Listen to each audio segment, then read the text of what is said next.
புது கலர்ஸ் புது ஃபேஷனோட தி சென்னை சில்க்ஸ்ல இந்த பொங்கலை ஓஹோன்னு கொண்டாடுங்க. தி சென்னை சில்க்ஸ், ஸ்ரீநகர், வேளச்சேரி, குரோம்பேட் மற்றும் திருவள்ளூர். தமிழக அரசின் தலைமை வழக்கறிஞராக இருந்த ஆர் சண்முக சுந்தரம் திடீரென தனது பதவியை ராஜினாமா செய்த நிலையில் புதிய தலைமை வழக்கறிஞராக PS ராமன் தமிழக அரசு பரிந்துரை செய்திருந்தது.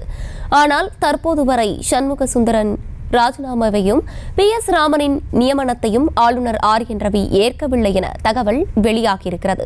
கூடுதல் விவரங்களை செய்தியாளர் ராஜேஷ் வழங்கிட கேட்கலாம். ராஜேஷ் வணக்கம். இது குறித்தான மேலும் விவரங்கள்.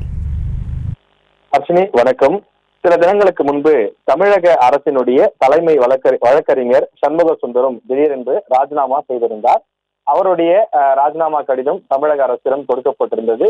அரசு அந்த கடிதத்தை ஏற்றுக்கொண்டு அவருக்கு மாற்றாக புதிய தலைமை வழக்கறிஞராக PS ராமன் அவர்களை நியமனம் செய்து அதற்கான பரிந்துரையை ஆளுநரிடம் ஒப்படைத்திருந்தது. ஏனென்றால் தமிழக அரசினுடைய அமைச்சர்களுக்கு நிகராக இருக்கக்கூடிய ஒரு முக்கியமான பதவி என்பதுதான் இந்த தலைமை வழக்கறிஞர் பதவி. அதனால் ஆளுநருடைய ஒப்புதல் என்பது கட்டாயம். அதன் காரணமாக புதிய தலைமை வழக்கறிஞராக PS ராமன் நியமனம் செய்யப்பட்டிருக்கக்கூடிய அந்த பரிந்துரை கடிதம் தமிழக ஆளுநர் RN ரவிக்கு அனுப்பப்பட்டிருந்தது. தற்போது வரையில் அவர் அதற்கான ஒப்புதலை கொடுக்கவில்லை. ஒப்புதல் கொடுக்காத காரணத்தால் புதிய தலைமை வழக்கறிஞர் பதவியேற்க முடியாமல் ஏற்கனவே ராஜினாமா கடிதம் கொடுத்துவிட்ட திரு சண்முக சுந்தரம் அவர்களே தொடர்ந்து நீதிமன்றம் வந்து செல்வதும் அந்த பழைய கோப்புகளை பார்த்து வரக்கூடிய சூழ்நிலையும் நிலவுவதாக நீதிமன்றத்திலிருந்து அந்த தகவல்கள் கிடைத்திருக்கின்றது.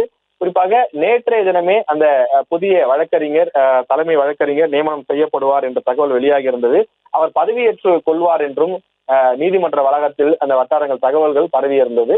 அவர் பதவியேற்புக்கான ஏற்பாடுகளும் செய்யப்படுவதாக நேற்றைய தினம் தகவல் வெளியாகி இருந்தது. ஆனால் ஆளுநர் தற்போது வரையில் ஒப்புதல் கொடுக்கவில்லை.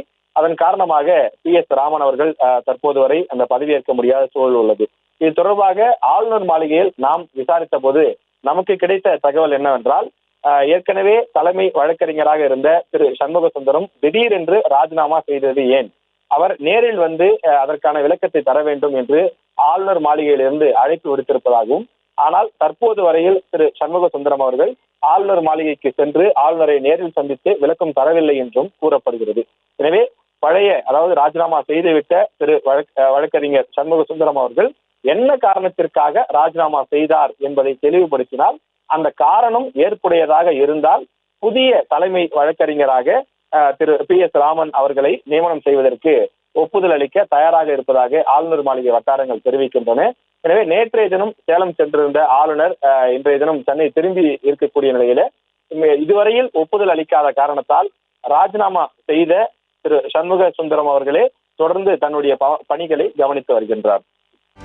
செய்திகளை உடனுக்குடனும் துல்லியமாகவும் தெரிந்து கொள்ள சப்ஸ்கிரைப் பண்ணுங்க.